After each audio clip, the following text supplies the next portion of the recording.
Semen Padang FC meraih hasil positif saat melakukan lawatan ke Kabupaten Kerinci, Provinsi Jambi pada 14 dan 15 Mei lalu. Dalam 2 kali game, anak asuh Delviadri mengumpulkan total 13 gol tanpa kebobolan. Game pertama versus PS Kerinci tidak tanggung-tanggung. Kabau Sirah menggelontorkan 9 gol ke gawang lawan.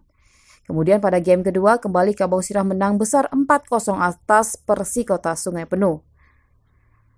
Meskipun demikian, pelatih kepala SPFC Delviadri mengakui bahwa dirinya dan susunan pelatih lebih menyoroti kinerja pemain dalam hal transisi pemain. Menurut ex-pelatih PSP Padang ini, salah satu hal yang menjadi fokusnya adalah proses bertahan ke menyerang para pemain yang masih terdapat miskoordinasi dan butuh evaluasi lebih lanjut. Memang laga tersebut adalah ajang seleksi pemain-pemain yang sudah ada. Ya. Di situ kita mengukur kemampuan pemain-pemain tersebut layak tak tidaknya mereka di skuad di Semen Padang untuk kompetisi Liga 2.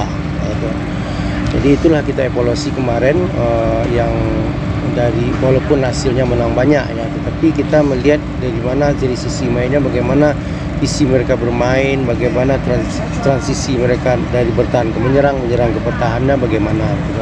Walaupun lawannya tidak seimbang di belakang seimbang ya, tetapi di pertandingan kedua ada perlawanan sedikit, kita menang 4-0 ya, tapi di situ kita evaluasi juga bagaimana transisi mereka dari menyerang ke bertahannya itu yang agak sedikit bermasalah.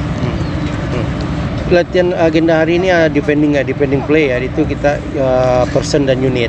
Person yang ini artinya 1 lawan 1, mereka 2 lawan 1, 2 lawan 2, dan 3 lawan 2. Bagaimana mereka secara basicnya bertahannya bagaimana, itu yang kita tekankan tadi. Atas dasar itu, Senin 23 Mei 2022, tim kepelatihan Semen Padang kembali menggenjot latihan para pemain. Seluruh pemain yang dibawa ke Kerinci plus 4 pemain asal Papua yang masih dalam masa trial. Ditegaskan Delviadri, Semen Padang FC akan segera mematangkan susunan pemain dan skema permainan dalam waktu dekat.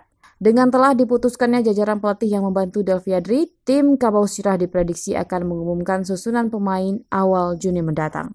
Ya, dari Papua ada 4 tetapi satu yang punya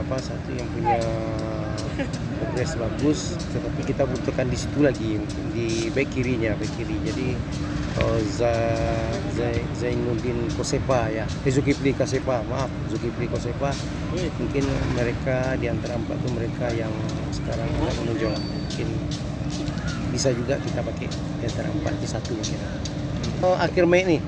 Akhir Mei nya udah ada dapat kerangka timnya udah dapat. Nah,